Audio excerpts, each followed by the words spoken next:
नमस्कार दोस्तों। आज बात करने जा रहे हैं एलियन की। तो दोस्तों, एलियन बात करते दिमाग में अलग ही प्रकार की ऐसा लगता है। कहीं हम अकेले तो नहीं? तो दोस्तों, जैसा हम सोचते हैं कहीं एलियन भी। तो दोस्तों, वीडियो को शुरू करते हैं। एक हाई गेन एंटीना कम्युनिकेट करने के लिए धरती के साथ और बाकी कुछ छोटे मोटे इंस्ट्रूमेंट्स, रेडिएशन के अलग अलग लेवल्स को मापने के लिए। इंटरेस्टिंग चीज यह है कि वॉयेजर 2 का लॉन्च वॉयेजर 1 से पहले किया जाता है।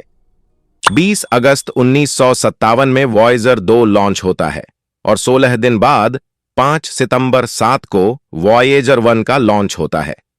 नासा कैनेडी स्पेस सेंटर से दूरस्थ वॉयेजर 1 ने लिया। वह ज्यादा छोटा और तेज था। वॉयेजर 2 के कंपैरिजन में जुपिटर के पास सबसे पहले वॉयेजर 1 ही पहुंचता है और मार्च 2020 में यह जबरदस्त टाइम लैप्स इसके द्वारा लिया जाता है। यह 66 अलग अलग फोटोज से द्वारा बनाया गया एक टाइम लैप्स है। हर एक तस्वीर जुपिटर के एक रोटेशन पीरियड के बाद ली गई है। लगभग 10 घंटे का समय लगता है जुपिटर को रोटेट करने में। यह पहली बार था कि जुपिटर और जुपिटर के मून्स की इतनी क्लियर कट फोटोज हमें देखने को मिल पाई और यहीं पर डिस्कवरी हुई जुपिटर के रिंग्स की भी। बहुत से लोगों को लगता है कि सिर्फ सैटर्न प्लैनेट के अराउंड रिंग्स मौजूद हैं, लेकिन रिंग्स जुपिटर के अराउंड भी हैं। हालांकि वो इतने क्लियरली दिखते नहीं हैं जब तक पास से ना देखो। यह जो जुपिटर प्लैनेट है, इसके मून्स और इसके रिंग्स, इन तीनों कंपोनेंट्स को साथ में मिलाकर जोवियन सिस्टम कहा जाता है। यह जोवियन शब्द Roman God of sky and thunder से आता है, जिसका नाम है और जो का ही दूसरा नाम जुपिटर भी है, जहां से इस प्लेनेट का नाम भी पड़ा। अब बात कुछ ऐसी है दोस्तों कि जुपिटर जैसे ही 3 और प्लैनेट्स मौजूद हैं हमारे सोलर सिस्टम में, सैटर्न, यूरेनस और नेपच्यून। इन सभी प्लैनेट्स पर रिंग मौजूद है और बहुत सारे मून्स मौजूद है और ये सारे के सारे गैस जायंट भी हैं ये चारों। यही कारण कि इन चारों प्लैनेट्स को मिलाकर जोवियन प्लैनेट्स कहा जाता है। जुपिटर लाइक प्लैनेट्स इसी जोवियन सिस्टम की एक्सप्लोरेशन के दौरान वॉयेजर 1 ने जुपिटर के आईओ मून की ऑन गोइंग वोल्केनो के एक्टिविटी की भी खोज कर ली। यह भी पहली बार था जब इंसानों ने किसी और प्लैनेट पर एक्टिव वोल्केनो को देखा।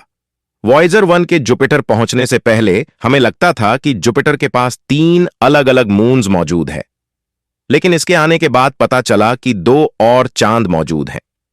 कुछ महीने बाद 9 जुलाई को वॉयेजर 2 जुपिटर के पास पहुंचा और यह और भी ज्यादा करीब था। जुपिटर के इसके पास आने से एक और नया चांद हमें देखने को मिला। पता चला एक और मून मौजूद है जुपिटर के पास। वॉयेजर मिशन की डिस्कवरीज के कारण जुपिटर के जो मून थे वह 13 से बढ़कर 16 हो गए। लेकिन आज के दिन पता है क्या दोस्तों, हम अलग अलग मूड्स डिस्कवर कर चुके हैं। सही सुना आपने, 95 अलग अलग चांद जो जुपिटर के चारों तरफ घूम रहे हैं। इसके करीब 1.5 साल बाद 12 नवंबर को वॉयेजर 1 पहुंचता है। सैटर्न के पास इस वक्त तक वॉयेजर 1 की स्पीड इतनी तेज हो गई थी वॉयेजर 2 के मुकाबले की। वॉयेजर 2 को सैटर्न तक पहुंचने में करीब 9 महीने और लगे। सैटर्न पर पहुंचते ही वॉयेजर 1 ने 3 नए मून्स की खोज करी, एटलस, प्रोमेथियस और पैंडोरा। हां, ये पैंडोरा नाम वही है जो अवतार फिल्म में एलियन प्लैनेट का नाम रखा जाता है, लेकिन असलियत में यह सैटर्न के एक मून का नाम है। उस समय तक सैटर्न के नॉन मून की लिस्ट करीब 15 तक थी, लेकिन आज के दिन हमने करीब 106 मून्स की खोज कर ली है। सैटर्न के वॉयेजर 1 ने कई सारे मून्स की फोटोज खींची जो आप स्क्रीन पर देख सकते हैं। इनमें से शायद सबसे इंटरेस्टिंग ये टाइटन मून धरती के अलावा इकलौता ऐसा ऑब्जेक्ट है हमारे सोलर सिस्टम में जिसका हमें क्लियर एविडेंस मिला है कि जहां पर बहुत सारा लिक्विड स्टेट में पानी मौजूद है। यही कारण कि कई सारी साइंस फिक्शन मूवीज इस पर बनी है, जिसमें टाइटल को एक ऐसी जगह दिखा रखा है जहां पर या तो एलियंस रहते हो या फिर जहां पर इंसान जाकर रह सके।